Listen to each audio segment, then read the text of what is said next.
Hello there, kia ora. The Waipa district is fascinating. At one end is Cambridge, a powerhouse of performance sports where some of our most recognisable athletes trained in their craft and started their careers, as well as Billy T. James, he was born there. At the other side is Te Awamutu, the birthplace of Brian Tamaki, and the Finn brothers, which in a weird way somehow also ended up being the name of a Gorn-infested planet in the Star Trek universe because a Trek writer was actually a Crowded House fan. I'm really privileged actually to have grown up here, but the Waipa is a fascinating example of the whitewashing of the history of Aotearoa and having a habit of misremembering it. In Pirongia, where I grew up, there's this simple marker that signifies the place the end of the land wars happened. Only it's actually the place where Tawhio said that there'd be no more bloodshed and his people would continue to fight against the European invasion in different ways. For him, the land wars weren't over, it was a change of tactics. In Te Awamutu College, their marae, named for Tawhio, are still popo or carved panels of the figures that their school houses used to be named after, until surprisingly recently. Figures of people that were instrumental in the Waikato invasion, including a priest who hid a woman and children, then led soldiers to them directly to massacre them. It's a place that is, in many ways, still trying to reconcile its past and create a future for everyone. So to me, the red flags seem to be waved by people who want to misremember the past and try to return to their memory of the place, and kind of resent people who don't share their vision along the way. So, quick disclaimer here, these red flags are mine, which means that they're not going to be the same for everyone, which is why you still need to go out and research all of your candidates and see which ones share your goals and views. And most importantly, none of that is going to matter if you don't vote in this year's local body election. All right, so the situation here might need a little bit of context. Running across Waipa is a group called Better Waipa. According to the Waikato Times, this was set up by Hamilton City Councillor Andrew Bidder, and he's also modelled his Better Hamilton team on a similar concept. Hamiltonian voters might want to remember that. Candidate Hope Spooner says that they're all aligned in their views. Remember that as well, because there will be a quiz later. Well, an election more than a quiz. Unusually for these types of groups, they publicly list on their website Bidder as a policy advisor and Dr. Ursula Edgington as their researcher, neither of which are running in the district. Bidder's links to disinformation groups, well, those are well documented, but English Doctor of English, Edgington's, not so much. Her Substack reveals that she's against safety features for pedestrians, cyclists, and disabled people. She promotes a disinformation-linked site that's connected to another class of Act 2002 member, Joe Reeder.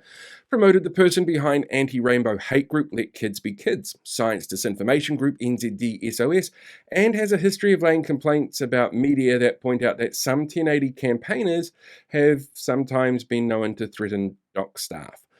Then, on the ground as candidates, you've got a very diverse group who represent white to off-white on a colour chart.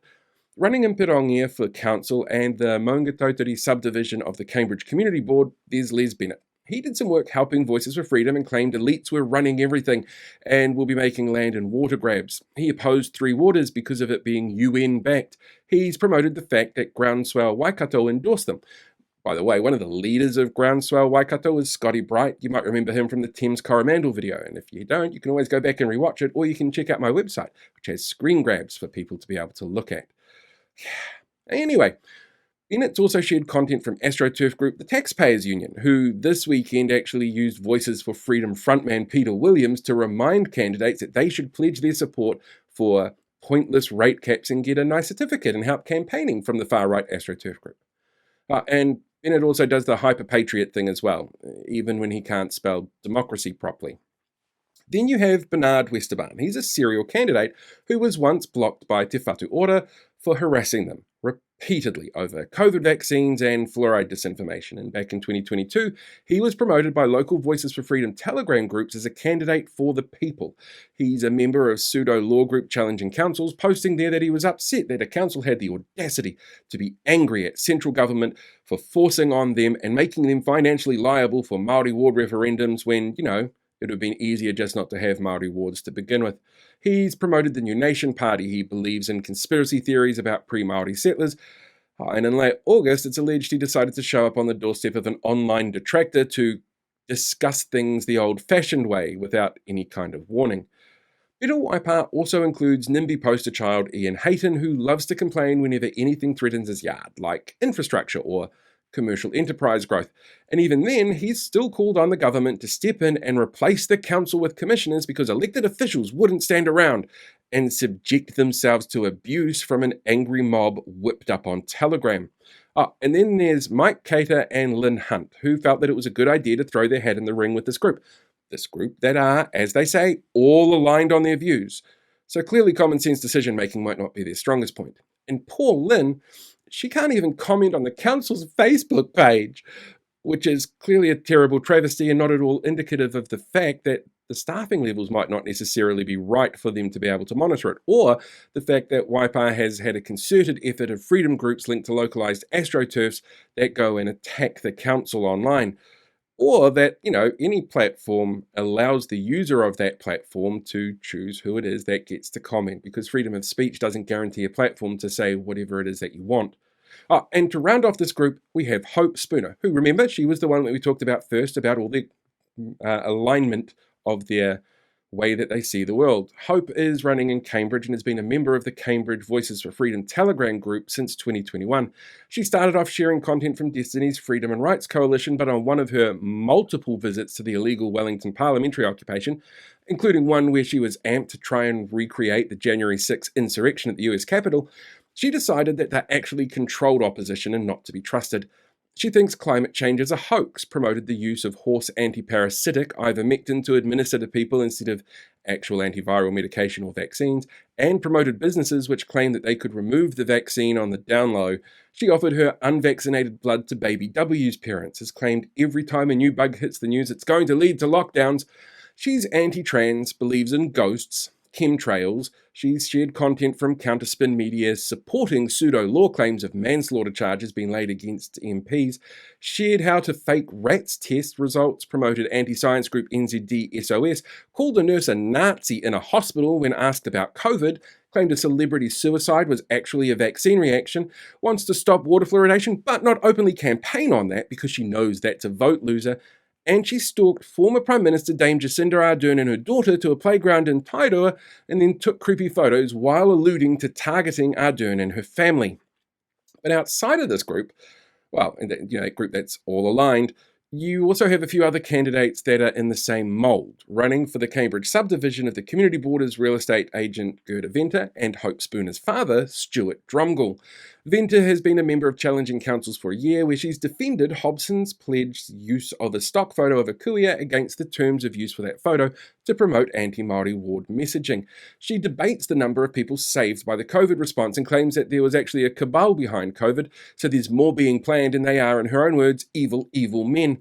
She believes in the South African white nationalist claim that there's currently a genocide of white South Africans happening, while promoting Israel content arguing that there's no genocide in Gaza.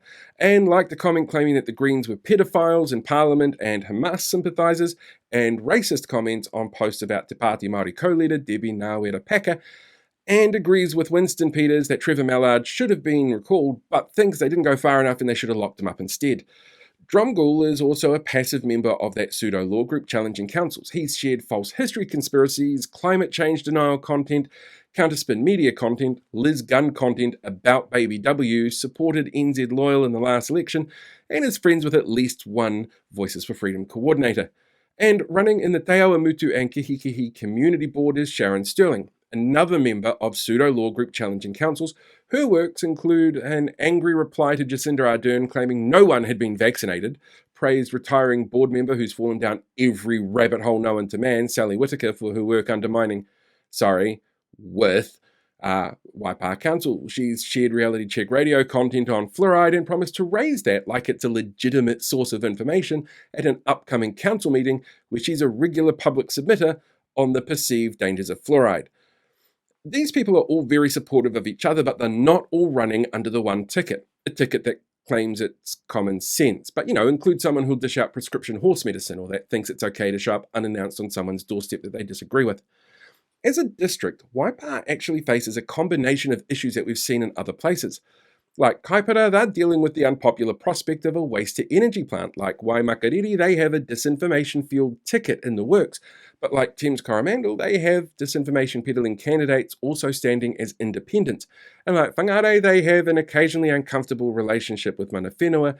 And there's a lot of people in the public who are trying to learn from that. Voting is going to be done this year by postal ballot, with voting forms sent out in early September. Waipa district uses first past the post, so you need to tick the candidates that you like. And the future of Māori wards is on the ballot here. You can find more information about your local elections on the council website, or you can visit my website for more information and screen grabs from everything you saw today at paultheotherone.com/LG25.